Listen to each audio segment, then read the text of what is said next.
Rajasthan assistant professor जिसका examination दिसंबर में होना प्रस्तावित था, पर 18 सितंबर को नोटिफिकेशन आता है और पता लगता है कि पुरानी जो भर्ती की गई थी उसको रद्द कर दिया गया। यानी कि जिन स्टूडेंट्स ने पहले फॉर्म फिल कर लिया था उनको वापस से फॉर्म फिल करना पड़ेगा। पर आखिर ऐसा हुआ क्यों? कौन से नए नियम लगाए गए हैं और किन नियमों के कारण जो है पिछली वाली भर्ती प्रक्रिया को रद्द करके नए सिरे से करना शुरू किया। आज इस छोटे से वीडियो में हम लोग जानने वाले हैं और डेफिनेटली क्लैरिटी आप सभी को मिलेगी। नमस्कार सभी को, मेरा नाम है योगेश और आप सभी के लिए लेके आता हूं आपके अपने YouTube platform JRF Adda and commerce spotlight by JRF Adda पे पेपर 1 एंड पेपर 2 मैनेजमेंट की क्लासेस। तो अगर अभी तक चैनल को सब्सक्राइब नहीं किया है तो चैनल को सब्सक्राइब करेंगे, वीडियो को लाइक करेंगे, शेयर करेंगे सभी के साथ जो भी असिस्टेंट प्रोफेसर और यूजीसी नेट एग्जामिनेशन की तैयारी कर रहे हैं। रूल में एक बहुत बड़ा बदलाव हमें देखने को मिलता है और बदलाव है कि संशोधन किया गया है आप सभी का 1986 1986 के शिक्षा नियमों में। पहले ये था कि सर हमें जो भी एग्जामिनेशन में 3 पेपर हमारे पास असिस्टेंट प्रोफेसर के होते हैं उनमें 40% लाना था। अब यहाँ पे एग्रीगेट 40% तो आपको लाना ही है, साथ में जो इंडिविजुअल आपके पेपर 1, 2 और 3 है इनमें 36% भी लाना अनिवार्य हो गया है। और इसी संशोधन के तहत पुरानी जो भर्ती के रूल थे वो इररिलेवेंट हमारे हो जाते हैं। इस वजह से सरकार को ये डिसीजन लेना पड़ा कि नए सिरे से भर्ती की जाएंगी। अब यहाँ पे 2 फायदे हमें देखने को मिलते हैं और नुकसान भी साथ में है। पहला फायदा हमारे पास होता है कि जिन स्टूडेंट्स का किसी भी कारणवश पिछली बार फॉर्म फिल करना रह गया था या वो वंचित हो गए थे फॉर्म फिल करने से, उनको एक वापस से गोल्डन अपॉर्चुनिटी मिली है राजस्थान असिस्टेंट प्रोफेसर का फॉर्म फिल करने के लिए। दूसरा फायदा यहाँ पे हो जाता है कि अगर आपने अभी जून वाला नेट क्वालिफाई कर लिया था तो आपके पास वापस से एक अच्छा मौका हो जाता है राजस्थान में असिस्टेंट प्रोफेसर बनने का। और एक तीसरी इंपॉर्टेंट चीज आप सभी को यहाँ पे बताना चाहूंगा कि आगे आने वाले कुछ सालों के लिए मुझे लगता है कि ये वाली जो असिस्टेंट प्रोफेसर की वैकेंसी है आपके लिए आखिरी होने वाली है। क्यों? क्योंकि सरकार ने ऑलरेडी डिसीजन ले लिया है कि राजस्थान के कॉलेजेस में जो अभी ऑलरेडी असिस्टेंट प्रोफेसर वर्क कर रहे हैं वो तो कर ही रहे हैं, साथ में अगर आगे रिक्वायरमेंट होती है तो कॉन्ट्रेक्चुअल बेसिस पे जो है वैकेंसी आप सभी की निकाली जाएगी।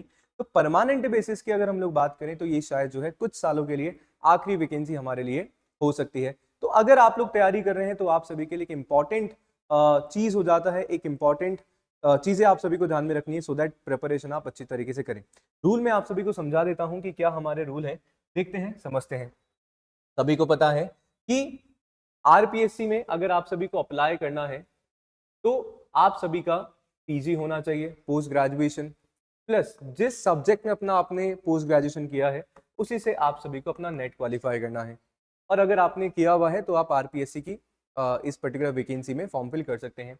दूसरी चीज, अगर आप पीजी के फाइनल ईयर में हैं और अभी नेट जो है आपका क्वालिफाई नहीं हुआ है या दिसंबर में आप सभी अपेयर होने वाले हैं तो भी इस फॉर्म के लिए आप अप्लाई कर सकते हैं। क्यों? क्योंकि बोला गया है कि जिस दिन पहला इंटरव्यू कंडक्ट होगा उससे पहले आप सभी को अपना नेट यहाँ पे और जो भी आपकी क्वालिफिकेशन है वो कंप्लीट होना चाहिए। लेट्स से आपका इंटरव्यू कंडक्ट होता है 1 जून को, पहला इंटरव्यू, तो इससे पहले आपके पास ये सारे डॉक्यूमेंट्स होने चाहिए, तब जो है आप सभी अपना फॉर्म फिल कर सकते हैं। अगर आपको लगता है कि दिसंबर का नेट में निकाल सकता हूं या निकाल सकती हूं तो डेफिनेटली फॉर्म फिल आप अपने सब्जेक्ट से कर सकते हैं।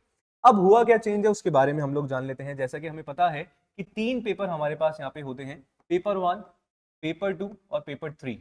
यहाँ पे आप देखेंगे नए रूल के अकॉर्डिंग बताया गया है कि अब आपको इंडिविजुअल तीनों पेपर में 36% मार्क्स लाना जरूरी है। यानी कि 36% यहाँ पे आने चाहिए, 36% यहाँ आने चाहिए, 36% यहाँ पे आने चाहिए और साथ में इन तीनों का एग्रीगेट मिला के आपका 40% होना चाहिए।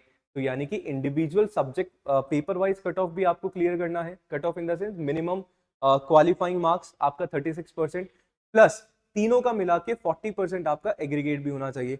अगर ये दोनों आपके हो रहे हैं तो फिर जो है जो भी आपका फाइनल कट ऑफ आएगा अगर वो आपका क्लियर है देन आप सभी का रिटन एग्जामिनेशन क्लियर हो जाएगा। मान लीजिए आपका एग्रीगेट 40% बन रहा है बट इनमें से किसी दो का 30% है और इसका लेस देन 30% आता है तो आप आगे आने वाले एग्जाम में क्वालिफाई नहीं होंगे।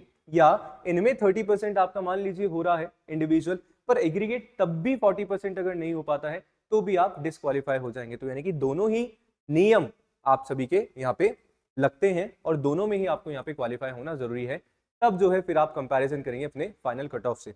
तो एक ये छोटा सा नियम है जो कि लागू हुआ है इस पर्टिकुलर संशोधन से, जो कि हमें पता होना चाहिए, हमारे लिए इंपॉर्टेंट हो जाता है जानना।